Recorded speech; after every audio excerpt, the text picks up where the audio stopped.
دعوت دینے جا رہا ہوں جو اپنی خطابت کے ذریعے لوگوں کو دلوں کو اپنی طرف متوجہ کرتے ہیں. یعنی اس سے میری مراد محمد معاذ جے پور ان کو دعوت دیتا ہوں اس شہر کے ساتھ.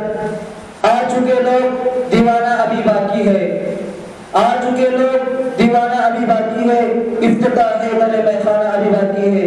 محمد معاذ جے پور تشریف لائے اور علماء کی اہمیت پر تقریر پیش کریں. الحمد لله الذي أعلى منزلة المؤمنين بكريم خطابه ورفع درجة العالمين بمعاني كتابه وخص المستنبطين منهم بمزيد الإصابة وثوابه. والصلاة والسلام على النبي وأصحابه أجمعين. أما بعد فأعوذ بالله من الشيطان الرجيم. بسم الله الرحمن الرحيم. يرفع الله الذين آمنوا منكم والذين أوتوا العلم درجات. صدق الله العظيم. وقال النبي صلى الله عليه وسلم وإن العلماء ورثة الأنبياء وإن الأنبياء لم يورثوا دينارا ولا درهما وإنما ورثوا العلم فمن أخذه أخذ بحظ وافر. رواه الترمذي أو كما قال عليه الصلاة والسلام. یہ اسلام کی عظمتوں کے نشان ہے، یہ اسلام کی عظمتوں کے نشان ہے، انہی سے تو ملت کے جذبے جواں ہے. یہ اسلام کی عظمتوں کے نشان ہے، انہی سے تو ملت کے جذبے جواں ہے. نہ کر تو دشمنی اے مسلمان ان سے، نہ کر تو دشمنی اے مسلمان ان سے کہ نبیوں کی میراث بٹتی یہاں ہے.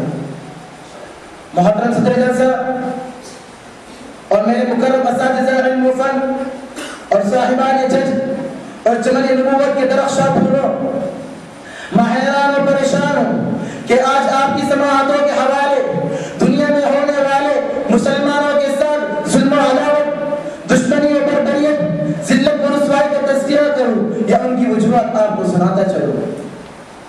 میرے دوستوں، مسلمانوں کی تاریخ پر دو دور گزرے ہیں. ایک دور وہ تھا کہ جب مسلمانوں کا نام سنتے ہی بڑی بڑی حکومتیں گھبرایا کرتی تھی، بڑے بڑے ایوان ہچایا کرتے تھے، بڑی بڑی طاقتیں مسلمانوں کے سامنے سر تسلیم کھڑ کر دیتی تھی. قیصر و کسریٰ کے تاج مسلمانوں کے قدموں کے نیچے آ چکے تھے. الغرض دنیا کی ہر نعمت مسلمانوں کے قدموں کے نیچے آ چکی تھی.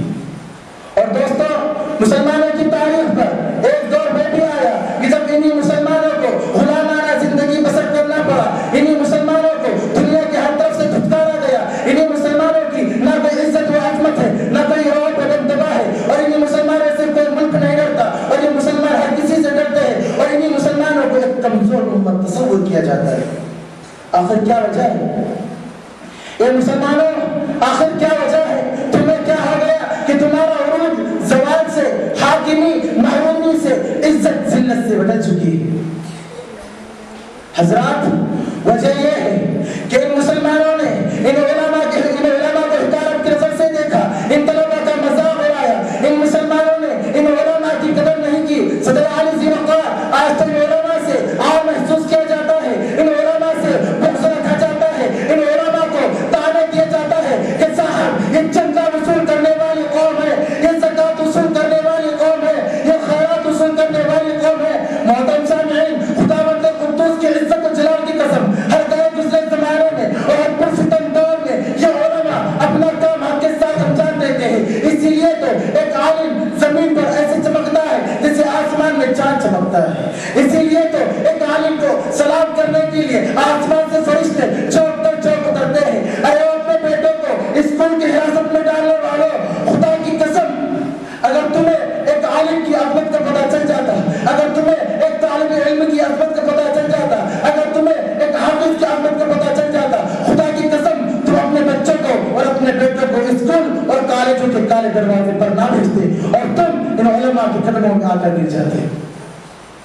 اور حضرات، صحابہ ایک ایک حدیث کے لیے کئی مہینوں کا سفر کرتے، مہینہ مہینہ سفر کرتے، اس لیے کہ انہیں پتا تھا کہ جب تک یہ علم زندہ ہے تو دین زندہ ہے. اگر یہ علم مٹ گیا تو دین بھی مٹ جائے گا. اللہ اس زمین کو تباہ کر دے گا، اس زمین کو برباد کر دے گا، اس زمین کو تہس نہس کر دے گا. اور اس چیز کو باقی رکھنے والے صرف یہ علماء کرام ہیں. اگر کہیں نحو کا علم باقی ہے تو ان علماء کی برکتیں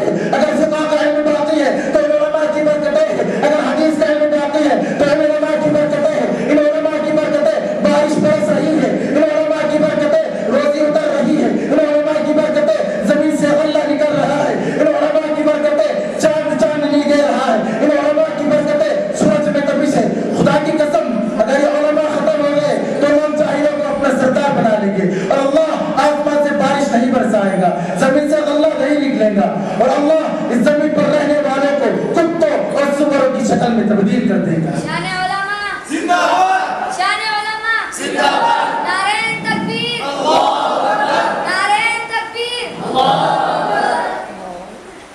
ارے دنیا والوں، تم ان علماء کو ختم نہیں کر سکتے انشاءاللہ، اس لیے کہ اگر یہ علماء ختم ہو گئے تو واللہ قسم تم بھی اس دنیا میں باقی نہیں رہو گے. حضرات اگر تمہیں یقین نہیں آتا تو آپ دیکھ لیجئے اور اپنے دور میں غور کیجئے. اگر کہیں تصنیف و تالیف کا میدان ہے تو اس کا سبب یہ علماء دینیہ ہے. دعوت و تبلیغ کا فیضان ہے تو اس کا سبب یہ علماء دینیہ ہے. وعظ و خطابت صدائے قرآن ہے تو اس کا سبب یہ علماء دینیہ ہے. اور حضرات آپ دیکھ لیجئے اور اپنے دور میں غور کیجئے. اگر گھر میں درس قرآن ہے تو اس کا سبب یہ علماء دینیہ ہے. گاؤں میں چلت پھرت ہے تو اس کا سبب یہ علماء دینیہ ہے.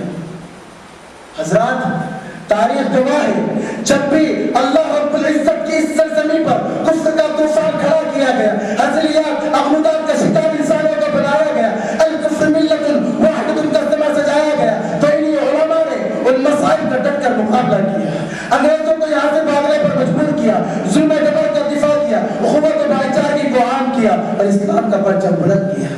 اسی لیے تو کسی شاعر نے پیارا شعر کہا کہ اسلام کا پرچم لے کر چلیں گے، اسلام کا پرچم لے کر چلیں گے، جہالت جہاں سے مٹا کر چلیں گے. اسلام کا پرچم لے کر چلیں گے، جہالت جہاں سے مٹا کر چلیں گے. ڈریں گے نہ ہم کبھی ہرگز کسی سے، ڈریں گے نہ ہم کبھی ہرگز کسی سے، محل تاجداروں کے ڈھا کر چلیں گے. اور اٹھایا ہے جس پرچم کو علماء دین نے، اسی پرچم کو ہم لے کر چلیں گے. نعرہ